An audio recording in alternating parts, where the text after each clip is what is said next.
Subscribe to our YouTube channel and press the bell icon to get the latest updates. I'm with General D.S. Hooda, the former commander of the Northern Command in the Army, and we are talking about the skirmishes on the line of actual control in Eastern Ladakh. General, welcome to the print. Thank you, Jyoti. General Hooda, you know the topography well. As head of the Northern Command, you've been to these areas, from Daulat Beg Oldi to the Galwan Valley, where the current face-off between Indian and Chinese soldiers is taking place. Tell us what's happening on the ground. Jyoti, I know as much as you all because I'm also seeing things in the media. The only difference probably is, I know the geography quite well, having been there. The standoff is apparently taking place in two areas. One, of course, is the Pangong Tso. Yeah. And which is the big lake between India and China, and the line of actual control cuts across the lake. Yeah, true. So the lake is about 2/3 in Chinese territory, about 1/3 in our area.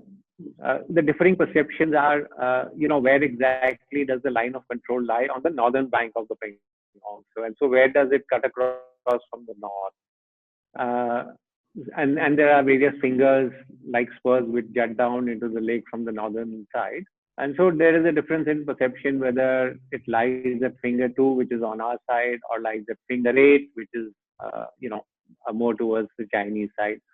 So that's one area where there have been differences in the past. There have been issues about patrolling in this area. So that's where the first standoff is taking place. Finger is, if you can just explain, what is a finger? What you call in army jargon? What would you mean by that? Yeah, okay. Just assume on the northern bank, the ground rises up and there is a height. And from this height, you have like fingers jutting out from the height, which come down, say from a knuckle, for example, and fingers going down into the lake area. Mm-hmm. And so we have designated these fingers starting from the west to the east as finger 1, 2, 3, 4, 5, 6, 7, 8. Okay. The Chinese feel the line of actual control is further to the west in the area of finger 2. Mm-hmm. So obviously both sides patrol up to what their perception is. I mean, what's the way to show that this area belongs to you is basically by physical presence and patrolling. Right. So we would patrol up to finger 8. They would patrol up to finger 2. Apparently now there's been some issue in this area about you are blocking our patrols, or our patrols are not being permitted to go up to where we feel our perception of the LAC. And I think this issue has, at least at the local level, and then we've had some physical scuffles, and what we are hearing now is that the Chinese have come into this area. They're trying to construct a bunker, which is a complete change from what was happening in the past, because generally in areas that are disputed, Jyoti, both sides patrol, but there is a conscious decision not to make anything permanent in this area.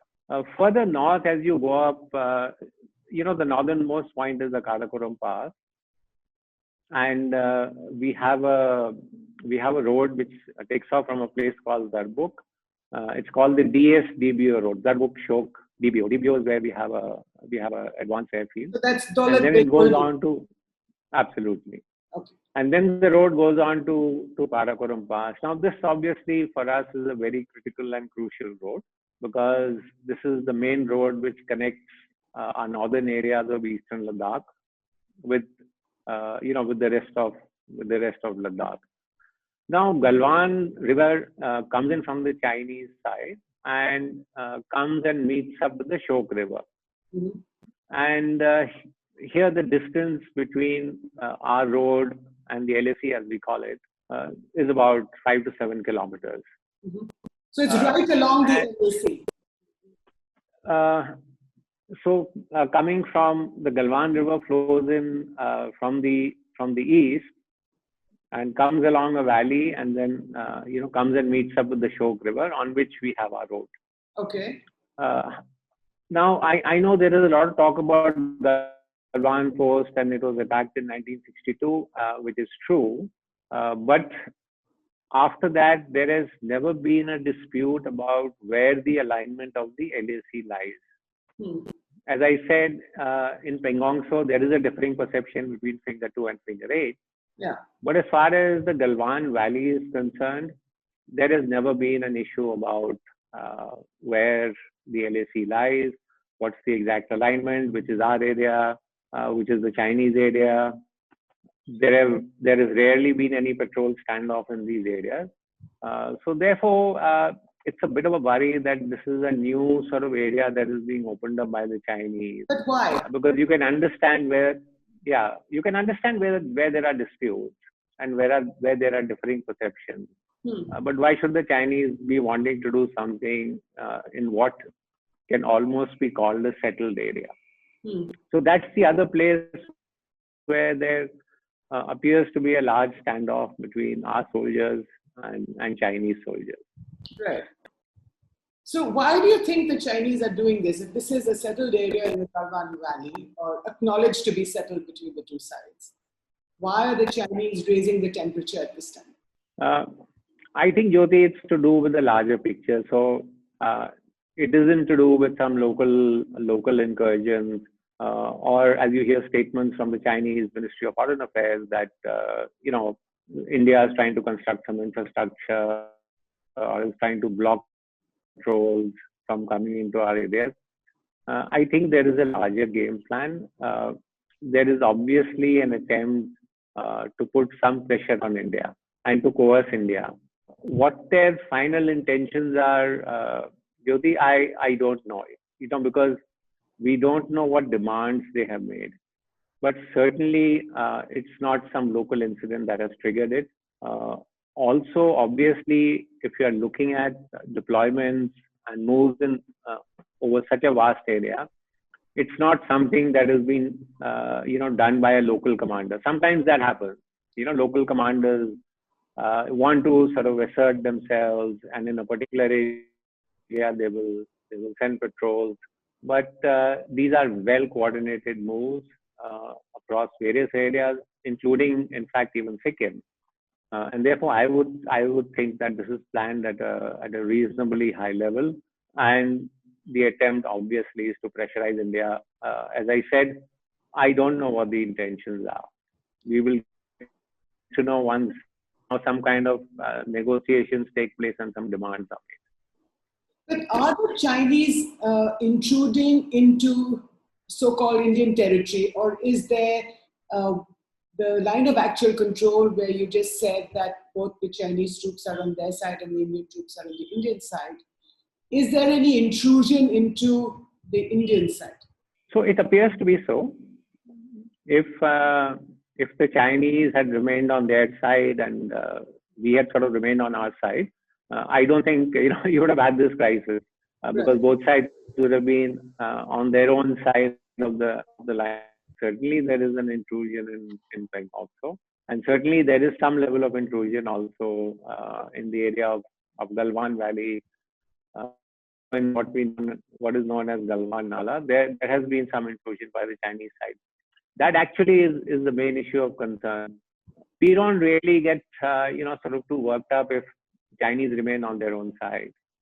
It's only when they come on our side and try and establish something like a permanent presence. I mean, it's been now, they're saying almost 20 days. So this road from Darbuk to Shiok to Daulat Beg Oldi, what is the significance of this road that has just been built? So Jyoti, this is the main sort of lifeline into the northern areas of Eastern Ladakh. And these northern areas that we're talking about, the road leading to Karakoram Pass, which is our main sort of identified boundary point with Pakistan. It has the Daulat Beg Oldi advanced landing ground, which is an airfield at which even C-130s have landed. So it's extremely critical for us, even for aerial resupply. If you look east-west, it's also an area that provides some kind of, a link with Siachen. and therefore for us, subsector north is an absolutely critical area, and this is the road which connects up with subsector north. So explain to me, when you said there is a game plan that the Chinese have, but if you were to conjecture what the issues are, what would you imagine? Is it that the Chinese are taking revenge for Doklam? Jyoti, I wouldn't directly link it to Doklam. I think it's a larger sort of geopolitical game that is going on, and a lot of people ask this question. Why now? Why is China doing this? They are under pressure because of the US-China trade war. There is a lot of pressure internationally on the way that they've handled this whole, coronavirus. There is talk of industry moving out of China, and so people wonder why now? Why does China want to open another front with India? Right. And I think it's precisely for these reasons that they're doing it. I think they're trying to send a message that please don't think that all these incidents have made us weak, or that we have lost our geopolitical strength. And so you see this kind of adventurism, if I may call it, not only on the India border. You see it in South China Sea. You see a huge sort of nationalistic surge that the political leadership has done within the country against Taiwan. You see the kind of pressure they are building up on Australia, threatening a huge amount of trade sanctions. So I think what they're trying to show is please don't consider that we are on the back foot. And I think what they're doing now across the LAC is part of the same message. So why is it that the LAC, or the line of actual control, which stretches from Ladakh in the north or in the west all the way to Arunachal Pradesh in the east, about 4,000 kilometers in length, why is it that it's still not demarcated between India and China? It's been so many years, in fact, decades. So Jyoti, I completely agree with you. I mean, this should have been the first step. Unfortunately, for this, the blame completely goes to the Chinese side. They have resisted demarcating the LAC. I know India-China relations are what they are, but on this issue, frankly, India has been saying for a long time that let's demarcate the LAC. And let me just explain a little, Jyoti, just for your viewers. So what is the LAC and why do we call it the LAC? So it's called the line of actual control, which is which side is controlling up to which area. So on the west, say in Ladakh, on the west, India is controlling up to the line of actual control, and to the east of the line of actual control, is Chinese control. That's why it's called the line of actual control. Right. Now, what has happened is there are differing perceptions. So the Indians say, no, actually our control is up to a specific area. For example, finger 8 in Pangong. So the Chinese say, no, our control is up to finger 2. Now, this whole problem will disappear if both sides agree this is the alignment of the line of actual control on the ground or on the map. Then both sides will be clear as to where their areas lie. Exactly. The LAC has nothing to do with the border. So the border agreement is a completely separate issue. Where do the borders lie? We are only talking about which side is controlling up to which area. And once this demarcation is done, all this fuss over whose area are patrolling limits, all that will go away. Unfortunately, we have been asking the Chinese that this is the best way to go. It will reduce tensions immediately in the area because then you will have no differing perceptions. Unfortunately, the Chinese are dragging their feet and are not wanting to do it. Now, I don't know whether there is some reason. Why? Because why are they dragging their feet? This is Jyoti, this is a pressure point for them. You want to pressurize India, so see what they're doing now. See what happened in Chumar, for example, in 2014. Yeah. They tried to come in and build a road and said, no, our perception of the LAC is further north than what you people think. So we want to build a road into that area. I think it's a way for them to keep this alive, to keep a little pressure on India at various points. So that is the reason why they have resisted. In fact, in the past, there has also been a proposal to exchange maps of this is our perception, this is your perception. Let's at least exchange maps to come to an agreement. And that was done in the central sector and on the UP-Tibet border. But again, exchange of maps for the western sector and Ladakh for the eastern sector has not happened. Again, I think there is Chinese resistance to it.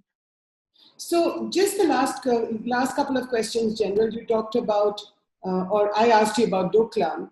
Now, even in Doklam, although this was in a third country in Bhutan, the Chinese tried to change the status quo by trying to build a road.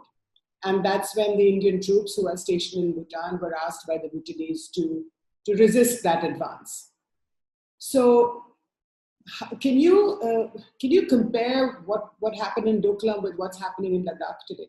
I said in some ways it's different, and that's the reason I'm calling the current face-off as more worrisome and a little more serious.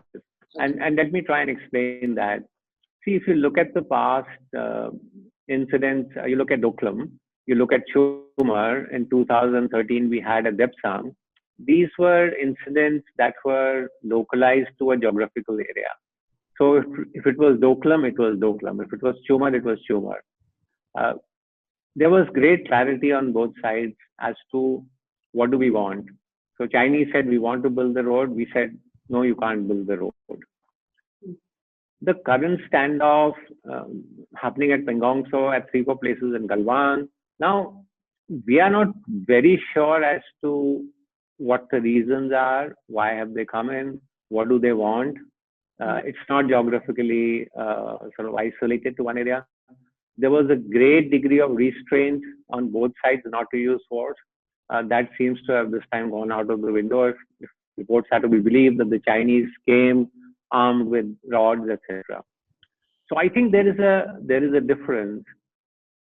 Maybe, Jyoti, I think the Chinese have realized that their tactics in the past of trying to force their way in a particular area haven't worked. I mean, Chumar didn't succeed for them. Doklam didn't succeed. So maybe this time they're thinking, let's expand the areas, let's try and put more pressure on whatever their demands are. And that's why, to me, the current situation is a little more serious than in the past. General, let me ask you about the Army Chief, General Naravane, who made a very indirect comment. He did not name China. This is, of course, regarding the Nepal's new map, which incorporates Indian territories like Lippu Lake, Kalapani, and Limpiadhura, where he said that perhaps the Nepalese are doing this with a signal from another country. Now, he did not name China, like I said, but in your view, should the Army Chief have said something like that? Jyoti, you're putting me in a spot. but let me say, these are diplomatic issues, best left to be handled by diplomats. Because sometimes comments like this unnecessarily create controversy, as it has. So perhaps these are things best left for diplomats to do. Because I also feel that maybe the whole Nepal-India issue and the alignment of the border in Lippu Lake perhaps could have been handled with more maturity and wisdom at the diplomatic level, and probably then it wouldn't have reached this stage. So thank you very much for your time, General Hooda, and please continue to subscribe to The Print, watch us, read us, and do refer us to your friends and family, and follow us on social media.